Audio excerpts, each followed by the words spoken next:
Hello students, मैं सूरज कुमार आप लोगों का स्वागत करता हूं अपने यूट्यूब चैनल पे, जहां पे मैं वीडियोज अपलोड करता हूं Jharkhand TGT, Jharkhand PGT, IIT JEE mains, advance, class 9, 10th, 11th, 12th के मैथमेटिक्स का।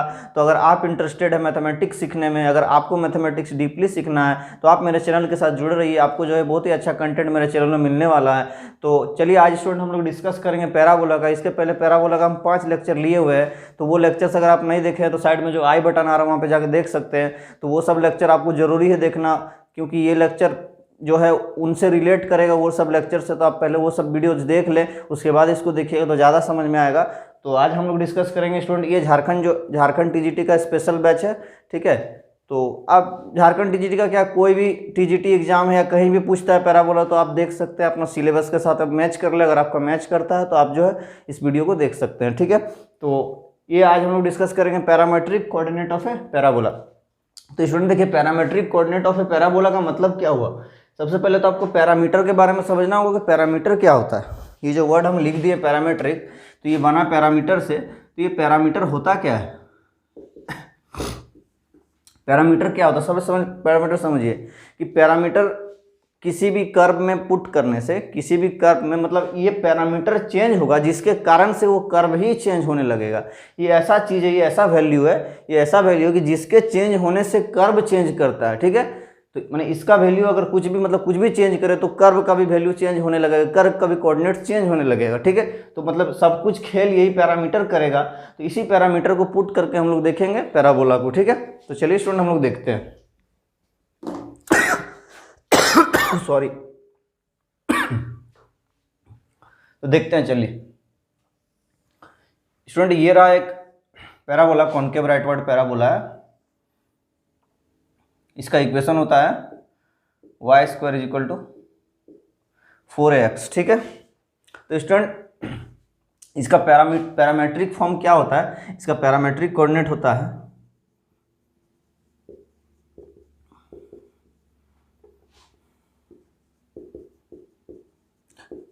हम लोग जो है पैरामेट्रिक कोऑर्डिनेट किस पे पढ़ने वाले हैं, तो concave rightward parabola, concave leftward parabola, concave upward parabola, concave downward parabola, यही चारों पैराबोला पे हम लोग डिस्कस करेंगे पैरामेट्रिक कोऑर्डिनेट, ठीक है।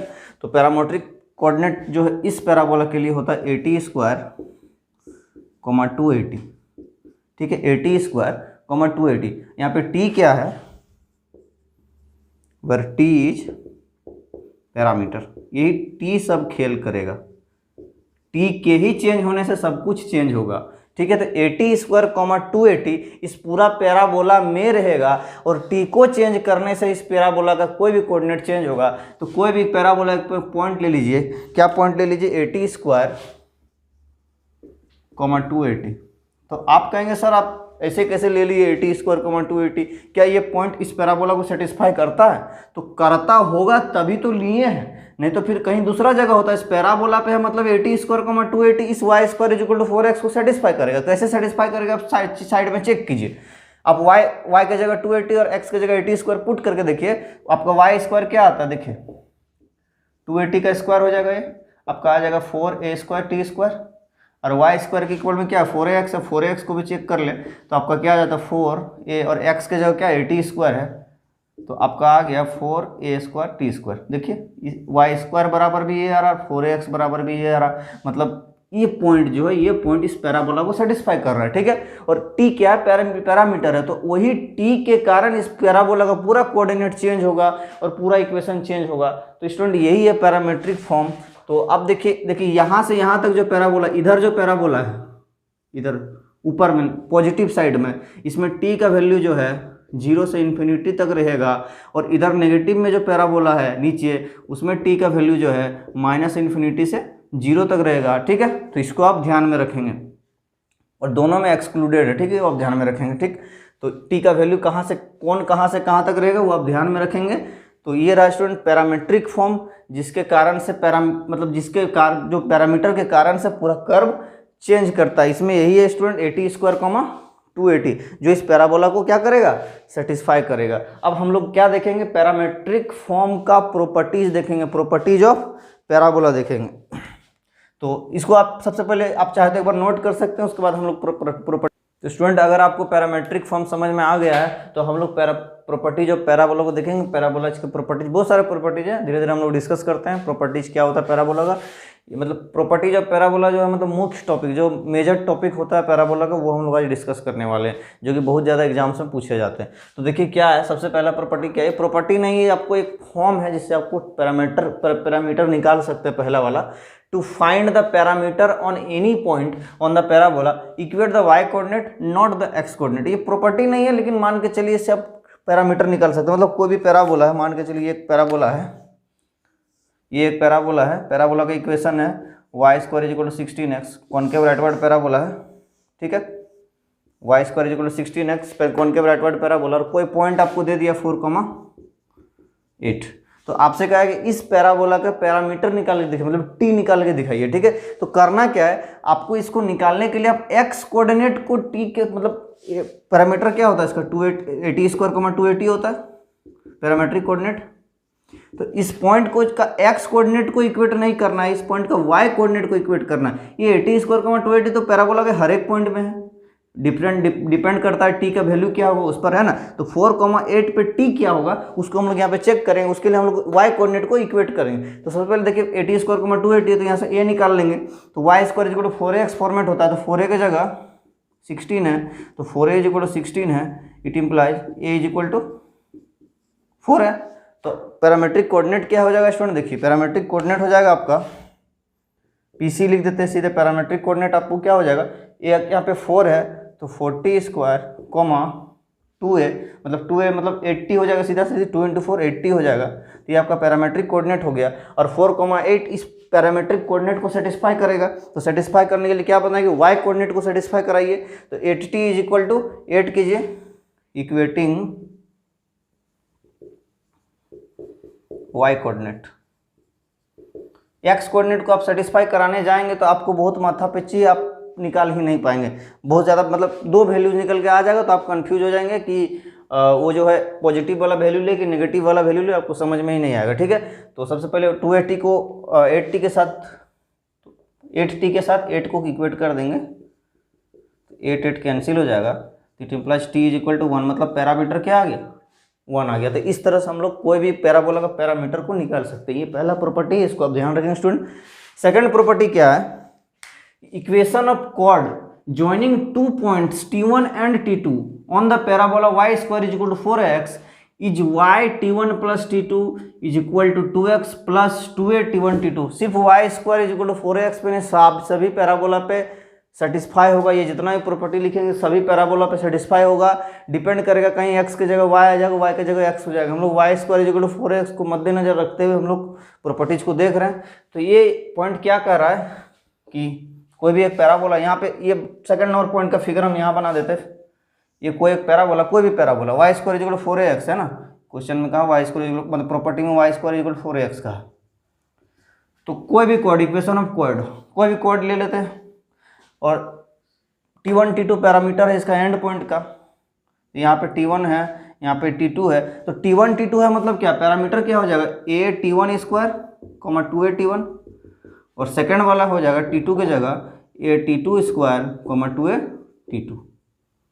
ये पैरामेट्रिक कोऑर्डिनेट हो गया। तो ये पैरामेट्रिक कोऑर्डिनेट दोनों का आ गया। तो इस कॉर्ड का इक्वेशन क्या हो जाएगा, इस कॉर्ड का इक्वेशन हो y t1 plus t2 is equal to 2x plus 2a plus 2a t1 t2। तो ये आया कहाँ से, तो 2 पॉइंट फॉर्म आप स्ट्रेट लाइंस में पढ़े होंगे। तो 2 पॉइंट फॉर्म से ये दोनों फॉर्म, इस दोनों पॉइंट अगर 2 पॉइंट दिया हुआ रहता है तो 2 पॉइंट फॉर्म से लाइन का इक्वेशन हम लोग निकाल सकते हैं। तो 2 पॉइंट फॉर्म से जो हम लोग ये इक्वेशन लाए, आप लिख लेंगे, इसमें स्लोप निकल जाएगा, और 2 पॉइंट फॉर्म से निकाल लेंगे y minus y1 is equal to slope x minus x1। तो वही फॉर्म से आप निकाल सकते हैं, ये वाला इक्वेशन आपका आ जाएगा। इसको आप ध्यान रखेंगे, कोई भी कॉर्ड का equation y square is equal to 4ax पे, ठीक है। तो इसके बाद हम लोग थर्ड वाला देखते हैं स्टूडेंट। थर्ड वाला ज़्यादा इंपॉर्टेंट है। If t1 and t2 are the ends of the focal chord of the parabola y square is equal to 4x, then t2 is equal to -1 by t1 होता है। और इसी को जो है t1 t2 -1 में लिख सकते हैं। मतलब क्या कहना चाह रहा है, सबसे पहले आप देखें कहना क्या चाह रहा है, इसको आप देखें कि कोई एक पैराबोला है y square is equal to 4ax, y square is equal to 4ax। और स्टूडेंट ये रहा आपका फोकस, और फोकस से पार करने वाला हर कॉर्ड फोकल कॉर्ड कहलाता है। तो आपको हम एक फोकल कॉर्ड यहाँ से खींच देते हैं, ठीक है। यहाँ पे पैरामीटर T1 है और यहाँ पे पैरामीटर T2 है, तो ये पॉइंट हो जाएगा AT1 स्क्वायर 2AT1, और ये पॉइंट आपका हो जाएगा AT2 स्क्वायर 2AT2, और ये पॉइंट क्या हो जाएगा, तो A0 हो जाएगा। फोकस है, फोकस तो A0 होता है। तो इसमें क्या कर रहा है कि T1 T2 -1 होगा, मतलब T2 जो है 1/T-1 होगा। तो इस पैरामीट्रिक को हम भी लिख सकते हैं A, और T1 को क्या लिख सकते, मतलब T2 को 1/T1 लिखा, -1/T1, तो -1/T1 का स्क्वायर 2A, और T2 को फिर -1/T1 लिखेंगे, तो ये आ गया आपका पैरामीटर, ये T2 वाले जगह, मतलब A -1/T1 का स्क्वायर 2A -1/T1, ठीक है। तो AT स्क्वायर 2AT वाला फॉर्म इसमें बदल गया। तो मतलब ध्यान रखेंगे कि फोकल कॉर्ड, अगर फोकल कॉर्ड के बारे में बात करें, and point T1 T2 parameter दिया हुआ है, तो ये कंडीशन होल्ड करता है T1 T2 बराबर -1। तो इसको आप ध्यान रखेंगे स्टूडेंट, सबसे ज़्यादा इंपॉर्टेंट यही वाला माना जाता है पैराबोला में। इसके बाद एक और इंपॉर्टेंट पॉइंट आएगा, इस खास करके ये आपको जनरली पूछ लेता है एग्जाम में, ये डायरेक्ट लिख देगा, इस तरफ 4 ऑप्शन दे देगा, ये पूरा कंडीशन आपको लिख देगा, प्रॉपर्टीज में आपको 4 ऑप्शन ऐसे लिख देगा, T1 T2 = 0, T1 T2 <1, T1 T2 = -1, और T1 T2 = 1। इस तरह आपको 4 लिख देगा ऑप्शन, कुछ भी, ये दोनों तो एक ही हो गया, >1 कर देगा इस तरह, ठीक है, चाहे 0 कर देगा, =1 कर देगा, और चारों में से आपको एक पूछ लेगा कि कौन सा होगा, एक -1 है, तो चारों में से तो ऑप्शन डी आपका सही हो रहा है। तो आप ध्यान देंगे स्टूडेंट, ये T1 है, ये भी T1 है, तो ये ऑप्शन डी आपका सही है, तो डायरेक्टली पूछ लेगा आपसे, ठीक है। तो आप इसको ध्यान में रखेंगे, बहुत ही ज़्यादा इंपॉर्टेंट। इसके बाद हम लोग आगे के प्रॉपर्टीज को डिस्कस करेंगे स्टूडेंट।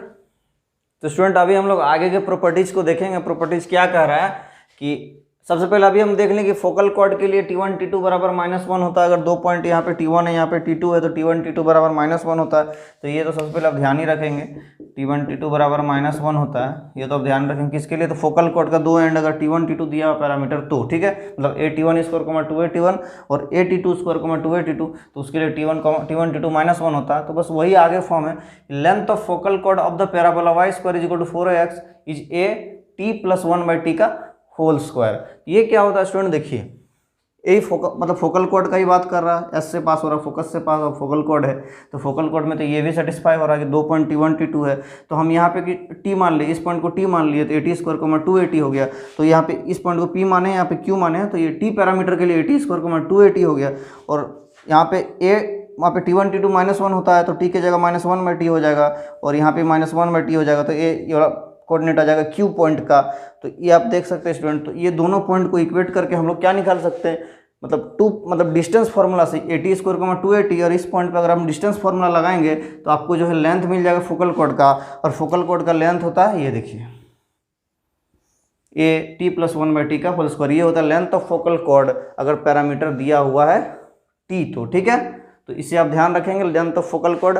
अब इसको अगर आप समझ में आ गया तो आगे वाला प्रॉपर्टी देखिए student, length of focal cord making an angle alpha with the axis is 4a cosec square alpha. मतलब देखिए यहाँ पे अगर यही फोकल कॉर्ड इस एक्सिस के साथ अल्फा एंगल बनाएगा एंटी क्लॉकवाइज डायरेक्शन में, तो फिर अगर पैरामीटर कुछ भी नहीं दिया हुआ, सिर्फ ये एंगल अल्फा दिया हुआ एक्सिस के साथ और फोकस से पार हो रहा है, तो इस और y स्क्वायर = 4ax के लिए ही हम लोग बात कर रहे हैं। किस पे बात कर रहे हैं, y स्क्वायर = 4ax पे ही सारा प्रॉपर्टी को आज डिस्कस कर रहे हैं। मतलब जितना भी प्रॉपर्टी y स्क्वायर = 4ax पे हम लोग डिस्कस कर रहे हैं, आप दूसरा पैराबोला लेके भी सारा पॉइंट को उसी तरह से निकाल सकते हैं, ठीक है। जनरली हम लोग y स्क्वायर = 4ax मतलब कौन के राइटवर्ड पैराबोला पे ही क्वेश्चन को पूछा जाता है, उसी पे फोकस किया जाता है, तो उसी को डिस्कस कर रहे हैं हम लोग, ठीक है।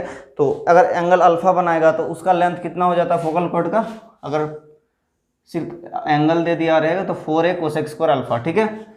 यही वाला ए है, distance of vertex to focus वाला a, 4a cosec square alpha, ठीक है स्टूडेंट। आगे देखेंगे, shortest focal chord is latus rectum, मतलब जितना भी फोकल कॉर्ड आप देखते हैं कोई भी पैराबोला में, उससे सबसे शॉर्टेस्ट होता है जो फोकस से पास होता है, वो ये वाला है जो परपेंडिकुलर होगा इसका। जैसे थोड़ा सा आप ऐंठ दीजिएगा, थोड़ा सा घुमा दीजिएगा तो इसका लेंथ बढ़ जाएगा। मतलब शॉर्टेस्ट फोकल कॉर्ड और जो परपेंडिकुलर हो एक्सिस का, उसको क्या कहा जाता है, लेटस रेक्टम कहा जाता है। तो शॉर्टेस्ट फोकल कॉर्ड क्या होता है स्टूडेंट? लेटस रेक्टम होता है। डायरेक्टली आपसे पूछ सकता है एग्जाम में। अब देखिए harmonic mean of segment of focal chord is semi latus rectum. ये क्या होता है? देखिए सेमी लेटस रेक्टम मतलब लेटस रेक्टम कितना होता है? 4A होता है। तो सेमी लेटस रेक्टम कितना हो जाएगा? 2A हो जाएगा। अभी होता क्या, अभी हमको समझा देते हैं। सबसे पहले हार्मोनिक मीन क्या होता है, अर्थमेटिक मीन क्या होता है, ज्योमेट्रिक मीन क्या होता है, ये सब के बारे में थोड़ा थोड़ा आपको जानकारी चाहिए। मान के चलिए 2 पॉइंट है एक्स को मतलब 2 कोई नंबर एक्स को वाई, इसका एम निकालेंगे, एम मतलब अर्थमेटिक मीन, तो एक्स प्लस वाई बाई 2 लिख सकते हैं। अगर इसका जीएम निकालेंगे ज्योमेट्रिक मीन तो क्या लिख सकते हैं? रूट अंडर एक्स वाई लिख सकते हैं। और इसका एचएम निकालेंगे मतलब हार्मोनिक मीन तो हो जाएगा 1/x प्लस 1/2। ठीक है, तो ये आपका हार्मोनिक मीन हो गया, एम हो गया, जीएम हो गया। हम यहाँ डिस्कस करेंगे हार्मोनिक मीन को। और एक चीज़ आप ध्यान रखेंगे, कहीं भी AM greater equal to GM होता है, ये आपको ध्यान रखेंगे। यहाँ आपको काम नहीं आएगा, अलजेब्रा का चीज़ है। Arithmetic mean always greater equal to geometric mean, इसको आप ध्यान रखेंगे स्टूडेंट। ठीक है, तो ये हार्मोनिक मीन क्या होता है आप देख लिए। तो वही हार्मोनिक मीन से हम लोग यहाँ पे काम है, देखिए क्या काम है समझते हैं। बोल रहा है कि ये फोकल कॉर्ड है, इसका सेगमेंट क्या है? 2 भाग में बटा हुआ। देखिए पीएस एक सेगमेंट और क्यूएस एक सेगमेंट, या पीएस क्यू, पीएस एक सेगमेंट और क्यूएस एक सेगमेंट। तो पीएस और क्यूएस को लिया, पीएस को और क्यूएस को लिया, इन दोनों का हार्मोनिक मीन लिया। तो इन दोनों का हार्मोनिक मीन लेके देखिए स्टूडेंट, तो 1/PS प्लस 1/QS बाई 2 ये आपका हार्मोनिक मीन हो गया। तो ये आपका क्या आ जाएगा? हार्मोनिक मीन सॉल्व करेंगे तो 2PS QS upon PS plus QS, ये आपका हार्मोनिक मीन आ गया। और ये हार्मोनिक मीन किसके इक्वल टू होगा? तो होगा सेमी लेटस रेक्टम के। किसके इक्वल टू होगा? इधर लिख देते हैं, सेमी लेटस रेक्टम। और सेमी लेटस रेक्टम कितना होता है? 2A होता है स्टूडेंट। ठीक है, तो हार्मोनिक मीन ऑफ सेगमेंट मतलब भाग। ठीक है, PS QS segment of focal cord का ही बात कर रहे हैं, और इज सेमी लेटस रेक्टम। तो ये आपको समझ में आया स्टूडेंट। इसके बाद और 1-2 प्रॉपर्टी है, इसके बाद हम लोग लेक्चर को एंड करेंगे स्टूडेंट। अभी हम लोग ये 2 प्रॉपर्टीज को देखेंगे, जब बहुत ज़्यादा इंपॉर्टेंट है। देखिए, circle drawn with focal chord as diameter touches the directrix, मतलब कि ये रहा आपका फोकल कॉर्ड जो फोकस से पार हो रहा है, इसका एक PQ पॉइंट है, और इसको डायमीटर मानते हुए एक हम सर्किल खींचते हैं, एक सर्किल ड्रॉ करते हैं, इसको डायमीटर मानते हुए, तो ये इस डायरेक्ट्रिक्स को टच करेगा। ये y² = 4ax से किसी भी पैराबोला में ये सेटिस्फाई होगा। ठीक है, तो ये एक क्या है? फोकल कॉर्ड है। तो इसको डायमीटर मानते हुए अगर हम सर्किल खींचते हैं, यार ठीक से ड्रॉ कीजिए आप, है ना, थोड़ा मेरा है ना फोटो हम खराब बनाए, आप समझ लीजिएगा। ये डायमीटर, इसको डायमीटर मान लेते हैं, ये सेंटर हुआ सर्किल का। ठीक है, तो इसको क्या मानते हुए? डायमीटर मानते हुए अगर कोई हम सर्किल ड्रॉ करते हैं तो एकदम जरूरी ही है कि इस डायरेक्ट्रिक्स लाइन को टच करेगा ये सर्किल। ठीक है, और फोकस क्या हो जाएगा?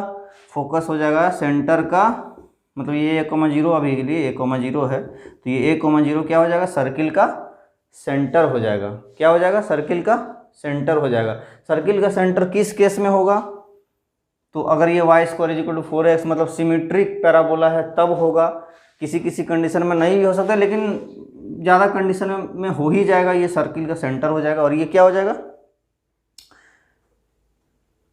मतलब डायरेक्ट्रिक्स को टच करेगा ये सर्किल। ठीक है, इसको आप ध्यान रखेंगे स्टूडेंट, बहुत ही इंपॉर्टेंट। और लास्ट प्रॉपर्टी देखिए कि if any chord of the parabola subtend right angle at the vertex then T1 T2 - 4 होगा। देखिए, ये फोकल कॉर्ड नहीं रहा, कोई भी कॉर्ड है, सिर्फ जरूरी नहीं कि फोकल कॉर्ड, कोई भी कॉर्ड है। इसका एक पॉइंट 81², 281 और सेकंड पॉइंट 82², 282 है, ये अलग अलग साइड में है। तो ये क्या कर रहा है? राइट एंगल सबस्टेंड कर रहा है। कहाँ पे? वर्टेक्स पे भी मान लेते हैं, वर्टेक्स पे राइट एंगल दोनों से सबस्टेंड हो रहा है। ठीक है, अगर इस तरह का कुछ होता है तो T1 T2 बराबर -4 होता है। इसका प्रूफ हम आपको जनरली मतलब नहीं बताता, लेकिन हम बता देते हैं। इसका प्रूफ ज़्यादा इंपॉर्टेंट, आपको समझ में आएगा, इंटरेस्टिंग प्रूफ है। ये लाइन देखिए, ये O मान लेते हैं, तो स्लोप ऑफ AO निकालिए, तो आपका स्लोप ऑफ AO क्या आ जाएगा? 281 अपॉन 81²। इससे T1 और T1 कट जाएगा, A कट जाएगा, तो आपका आ जाएगा, क्या आ जाएगा स्टूडेंट देख लीजिए, आपका आ जाएगा 2/T1 आ जाएगा, 2/T1 आ जाएगा। अब इसको देख लीजिए, M of AB BO AT2 square upon A281 sorry 282 slope निकालने आपको तो आता ही होगा। अब यहाँ T2 से T2 कैंसिल कीजिए, A से A कैंसिल कीजिए, तो आपका आ जाएगा ये थोड़ा सा मिस्टेक हो गया स्टूडेंट, आप देखेंगे यहाँ पे 282 आ जाएगा ना, 282 अपॉन AT2 स्क्वायर। तो ये T से T कट गया, A से A कट गया, आपका आ जाएगा 2/T2। तो अगर ये दोनों लाइन परपेंडिकुलर है तो परपेंडिकुलरिटी का कंडीशन क्या होता है, m1 इंटू m2 बराबर -1, मतलब परपेंडिकुलर रहेगा तो दोनों लाइन का स्लोप का प्रोडक्ट -1 होता। नहीं जानते तो आप मेरा स्ट्रेट लाइन का लेक्चर देख सकते हैं, ठीक है। तो ये रहा इसका स्लोप और ये रहा परपेंडिकुलर का केस में m1 m2 -1 होता, मतलब MAO into MBO is equal to -1। तो MAO 2/T1 into MBO 2/T2 है और बराबर -1 है। इट इम्प्लाइज T1 T2 बराबर -4 हो जाएगा यहाँ से।